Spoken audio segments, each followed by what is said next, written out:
अस्सलामुअलैकुम everyone. I am doctor Shanta Tahir and आप देख रहे हैं डॉक्टर मोटिवेशन।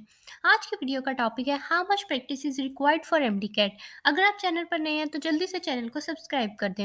आज की वीडियो में बात करेंगे कि how much practice is required for MDCAT. बहुत ज़्यादा क्वेश्चन आता रहता है बच्चों से कि हमें कितनी प्रैक्टिस करनी चाहिए, तो हमें लगेगा कि we have done our part. तो मैं आज की वीडियो में आपको यही बताने वाली हूँ कि आप प्रैक्टिस के बगैर एमडी कैट देने चाहते हैं तो आप ऐसे जा रहे हैं कि जैसे आप बगैर तैयारी के जा रहे हैं। आपने जितनी मर्ज़ी तैयारी कर ली है, अगर आपने प्रैक्टिस नहीं की तो आपने कुछ नहीं किया, क्योंकि practice is the key to success in MDCAT. आपने ये बहुत इंपॉर्टेंट एक कोट है, आपने सुनी होगी, practice makes a man perfect. तो जब तक आप परफेक्ट नहीं होंगे तब तक आप किसी भी एग्ज़ाम में बैठने के काबिल नहीं होते। तो आपने अपनी मैक्सिमम एफर्ट करके पेपर में बैठने जाना है। आपने अपने खुद को परफेक्ट करके जाना है। आपने अपने हिस्से का जो है काम वो करके जाना है। आगे जो पेपर में होगा वो तो आगे की बात है। आप एटलीस्ट अपने आप को प्रिपेयर करके जाएँ। आप एटलीस्ट खुद को वेल प्रिपेयर्ड और वेल प्रैक्टिस करके जाएँ, ताकि आप अपनी तरफ से मुतमईन हो। बाद के रिज़ल्ट को बाद में देखेंगे, लेकिन आपने अपना मैक्सिमम एफर्ट पुट कर देना है। उसके बाद आपको ये मसला नहीं होना कि बाद में रिज़ल्ट क्या आता है। आपने रिज़ल्ट की फ़िक्र नहीं करनी, आपने अपना एफर्ट पुट करने की ट्राई करनी है। एक ये बहुत ज़्यादा बात आती है कि बच्चे जो हैं वो कंप्लीटली रिलाय करना शुरू कर देते हैं एकेडमी के ऊपर। तो आपको कंप्लीटली एकेडमी के ऊपर रिलाय नहीं करना। एकेडमी जो है वो इतने सारे बच्चों को एक साथ लेके चल रही है, वो कभी भी एक अकेले आपके ऊपर फ़ोकस नहीं करती। अब सपोज़ कर लेते हैं कि आप एक एकेडमी में पढ़ रहे हैं, ठीक है? और आपको वहाँ पे फ़िज़िक्स जो है वो मुश्किल लगती है, लेकिन आपको बाकी सब्जेक्ट जो है वो ठीक लगते हैं। मतलब नॉर्मल लगते हैं, इतने मुश्किल नहीं लगते।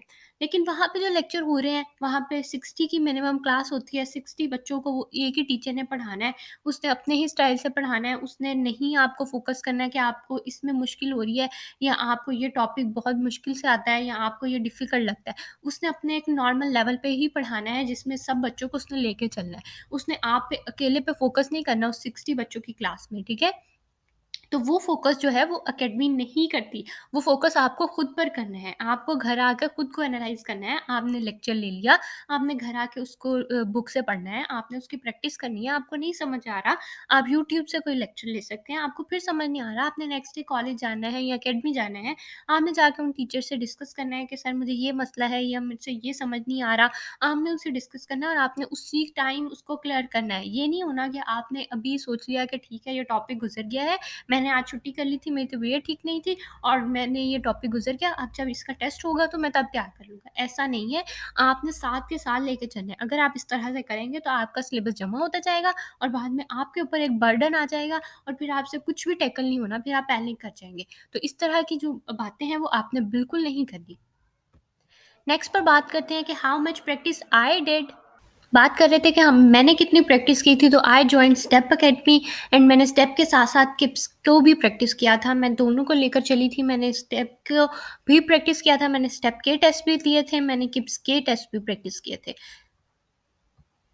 नेक्स्ट पर बात करते हैं कि प्रैक्टिस बुक्स कौन-कौन सी मैंने इस्तेमाल की थी। तो मैंने प्रैक्टिस बुक्स भी, किप्स की मैंने प्रैक्टिस बुक्स भी इस्तेमाल की थी, मैंने उसकी प्रिपरेशन बुक भी इस्तेमाल की थी एंड मैंने स्टेप की बुक भी इस्तेमाल की थी।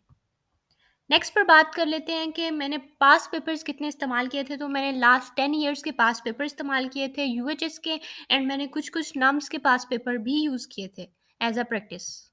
नेक्स्ट पर बात कर लेते हैं कि मेरी फ्रेंड ने कितनी प्रैक्टिस की थी। तो she sold tips, step and stars सब कुछ। लेकिन मैं आपको ये ज़रूर एडवाइस करूँगी कि आपने अपने सोर्सेज़ को लिमिटाइज़ करना है। बहुत 5-6 सोर्सेज़ नहीं ले लेने, आप बहुत ज़्यादा कन्फ्यूज़ हो जाएँगे।